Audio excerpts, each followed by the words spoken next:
Welcome back to another video from Dixon's Reptillia. If you're new here, I put out videos every Saturday, so stay tuned because everyone that's following me, I greatly appreciate it because I'm going to take you on my journey venturing on towards the breeding of ball pythons. But within this video today, I will be showing you set up your very own thermostat after VE200 and after VE300 times 2. Check it out.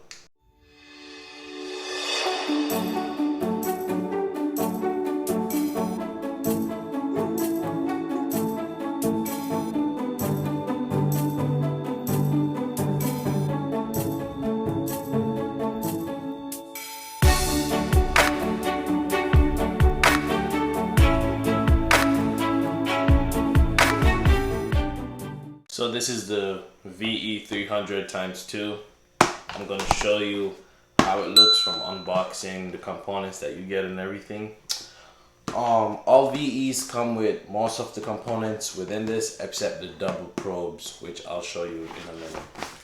So every VE is different, as the VE300 is the one with the more higher specs and higher variants of heating within it. So here we go.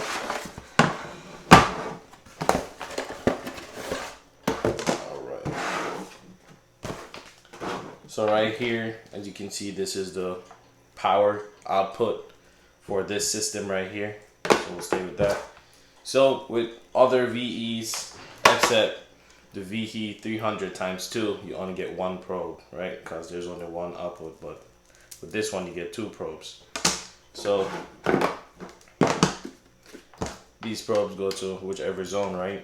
But these are the zones. So these are what you plug into as this regulates the heat for it. So for this rack that's right here, I plug it into zone 1 or zone 2. It regulates it for that specific heating system. So you would just put the probe in, place it wherever on the heat tape, or if there's a slot that comes with each rack, that's what you would do. You would do the same for the other zone. Plug this in and then plug in your heating that you're trying to regulate within each zone. Also, it comes with instructions to say if you want to understand the specific components of how long each cord is and everything. Also, it tells you what it comes with. So this one comes with the daytime temperature, the nighttime drop amount if you use it, the start of the day temperature, like at what time would you want to start the temperatures at, and then after you have the start of the night temperature, which is when you want to start it to be cooling down.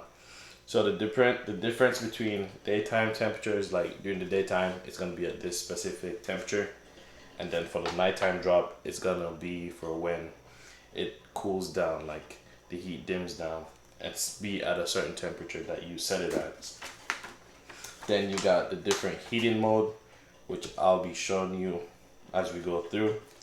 And then this is a new one for the VE300, but you got the alarms. And with the alarms, you can set it to where if it passes a certain amount, it will go off. And then, as I said, the amount of zones. The amount of zones are these right here, which I got this one as I got 2 racks. I can be saving the VE200 for another one and just be regulating 2 racks at the same. But let's get into showing you how to navigate through the 300 and the options that it comes with. So going through for probe placement, with every rack that you get, you would get, I will show you.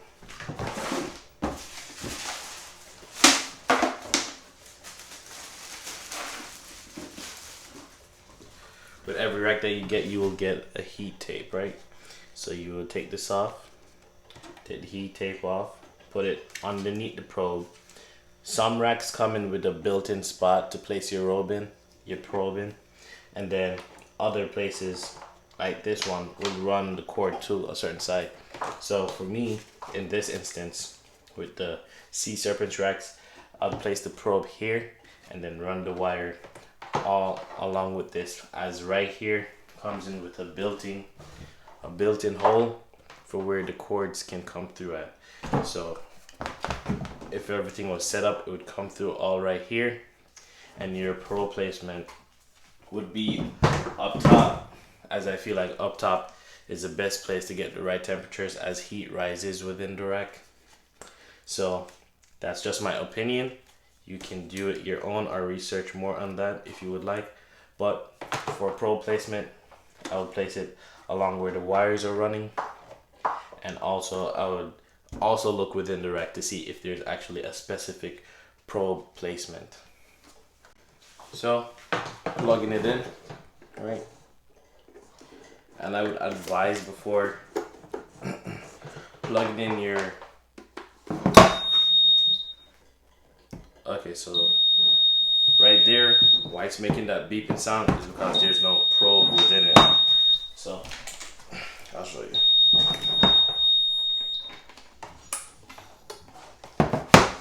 You see how there's no noise now? That's because it detects if the probe is not picking up or if the probe got disconnected from the system. So I think that's pretty good. For instance, you don't know, say you're moving stuff around within your reptile room and the probe gets loose in the back, gets disconnected. This will show you or alarm you that it got disconnected. Alright, so I'll show you a bit closer. Okay, so a close-up is it's showing that zone 1 is connecting, that there's a probe that it's detecting, which is right here. And when you turn it on, you're gonna just have that right there, right? It shows the number and shows what temperature it's reading for that probe. So the probe is not connected to the heat tape, it's not regulating anything, because this is just a walkthrough of what it looks like. So if you press enter, the first thing that's gonna come up is a set daytime temperature. So if you're setting daytime temps for probe 1, it will show what probe it's for. If you click 1 or 2, the other one's not connected, you just move it through this. But if you want to move the daytime temperature with probe 1, press enter, you press enter, then you use the plus and minus sign to either move it up or down. And if you want to confirm this is what you want, you press enter, then it will say entry accepted. That's how you know that the daytime temperature for zone 1 is gonna stay at 85. Scrolling through nighttime drop amount. If you use a nighttime drop amount, how many degrees from the amount that you set it at is the 82? Do you want to drop 2 degrees lower from the amount that you already set it at? So say you put at 2 degrees, right? And you have the daytime temp at 82. When it becomes nighttime, it will drop to 80. And that's how you set between those. And then when you want to start the nighttime temps, so when you set your time, you can set when you want to start your nighttime temp, and it starts from the hour. So you say maybe you want to start your nighttime drop at 9 p.m. and then you can also select the minutes afterwards, say 9:05, entry accepted. So when it's 9:05, that will start the nighttime drop. So to start all of this off, you want to set what time it is right now. It's in the morning, but I'll say it's 8:22 p.m. right? So entry accepted. Just wait for it to clear everything so I can show you on the screen what it looks like. So see, the time is where it's at. It's trying to detect the heat through the zone and it would heat it up. So it will send power to the cord to try to heat up the zone to match that 82 that I set it for the daytime. When this hits 9:05, then it will dim the power to go to that 80 zone that I put it at, which is the 2 degrees lesser than the 82 that I had it at.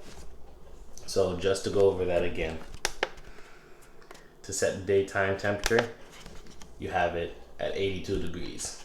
You press enter again, entry accepted. So scroll down, you want the nighttime drop amount. If you want the nighttime to only drop at 2 degrees, you press enter. That means when the nighttime, when you set the nighttime at 9:05, it will drop that 2 degrees from that 82 to make it 80. And just to show you, daytime is 82. Press it again for entry accepted. Go down to nighttime drop. You want 2 degrees off that 82. You press enter to accept it. Then you scroll down to set the nighttime drop. It goes to the 9:05. Press enter to accept it. And it goes back to the main menu. You wait till it clears. And then that's how you know to set it exactly at that. So scrolling through, set the time of day, select the mode. So you got proportional. Proportional is really good as it's not on and off and it's just cycling through. So when I say it's cycling through, it just dims the power to meet the amount of degrees that you set it at. So it only dims the power. It's not on and off, so it doesn't, like, what would you say, have your animal just get a sudden heat wave, and it's just the heat rises up and then slows down. It's not just completely off and it's cold and then it's suddenly on. So going back through, you select the heater mode, it has proportional and on and off. That's it. Proportional is what I would like. Entry accepted, you press enter or entry accepted. So scrolling back through the menu, just hit, all right. So that's the heating mode. This is to disable and enable alarms. So with this one, if you want to set it where it makes an alarm when it has a nighttime drop or the daytime heating, or it's below what you want it set at, it will send an alarm to alert you that it's below the temperatures that you want it. Number of zones. So you can actually set if you want both zones to be used or if you only want one zone to be used. What do I mean by that? So at the back, say you have 2 racks, right? But only zone 1 have your reptiles in it, and zone 2 you just have it set up and you're waiting for your babies to come, etc. So you can set it for only zone 1 to be working and zone 2 is just on standby. But you can also set it so both zones are being used.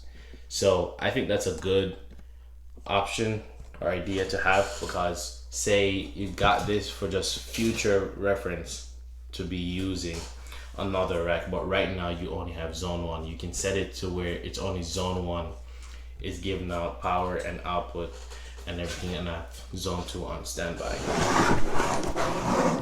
So scrolling back through the menu, you have set daytime temperature, nighttime drop amount, set start of daytime temps, set start time of nighttime temps, set time of day, select heating mode, disable enable alarms, set number of zones, and then that's it.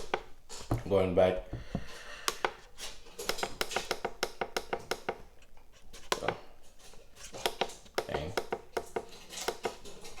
So set number of zones, I'm only using one right now. So press entry accepted. You just press the enter again, and that's how you do the entry accepted.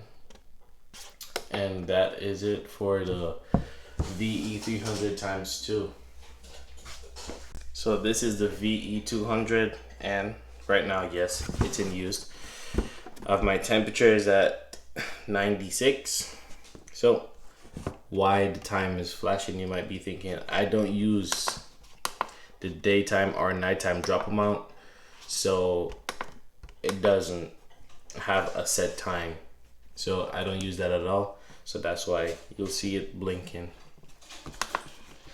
So scrolling through, you got some of the same settings. The heating is different. So on the 200, you get the pulse, the dim, the on and off.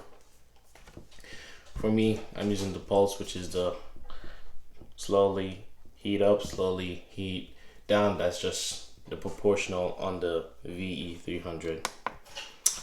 Okay, so if I wanted to set the time of day, to set the daytime temps, I'll press enter, and that would be what it would be during the day. Oh, sorry for that. Scrolling to, if I wanted a nighttime drop amount, I can put it at, say, 2 degrees less. Then that would be the entry accepted. Then I would have to set time of day. So say 2:55, and then you can change the minutes. Then scrolling through, and yeah, that's it. At a certain time of night, it will be dropped, and then that will be different. For me, I don't really use that, so that's why I never had the timer on. Another thing too, if you see green like this, and the probe is below the set temperature, it's gonna heat it back up. And what I found that within my tubs, with the substrate that I'm using, I have to make it up 2 degrees higher than how I want it. So the humidity is great for my ball pythons. So yeah, this is pretty nice. When you see it flashing all green like that, it's heating up. When it's off, it's cooling down. When it's blinking, it's doing the pulse. And that's it for the VE200. So for all VE electronics, they can be stacked. That's how they come to be stackable if you need to be. The 300, what's the difference between the two? This one has everything, so it has much more options than the VE200. And also the VE300 times 2 comes with 2 separate zones. This one can have watts up to 900 for each unit that it's heating. The VE200, this one has less options, still gets the job done, and it just has entry accepted. For the heating, sorry about that, just trying to go down to the heat. Okay, so going down to the heating mode, it has 3 modes, which is pulse, dim, on and off. And for the VE300, for the mode, it only has proportional and on and off. Why it only has 2 is because proportional pretty much is dim and pulse in one. It's proportional, so it's proportion, so it's not completely off, not completely on. It's just less power put towards going out when it's past the set temperature. So yeah, that was the tutorial for the VE300 times 2 and the VE200. I hope it helps. I think it does. And also, don't forget, if you connect the second zone will come with number 2. And when you go through the menu, you can be specific on which zone you want to have the set temperatures too. So yeah, thank you. This was really different for me, as There's other heating units out there, but I think the VE is really convenient because for me, in my case, with other units that I've had, didn't really last that long for me, but that's just me. I don't know. But yeah, that's the tutorial for the VE 300 times 2 and the VE 200. And again, the VE 300 has everything, like has more options than the VE 200, as this is the latest model. So I hope today you learned something really great that can help you to get the right temperatures for all your reptiles out there. This is Dixon's Reptillia, and if you want to see more videos of this or of my beautiful babies, stay tuned. I really appreciate everyone that supported my channel. I know it's fairly new, but I'm trying to bring great content to you guys so I can be more informational and educational for everyone that's out there that's new breeders or new ball pythons or other reptiles enthusiasts. So thank you for tuning in, and this was Dixon's Reptillia. Follow me on my Instagram, all of that is in the link below. Subscribe if you want to see more of this, and thank you for tuning in. Peace out.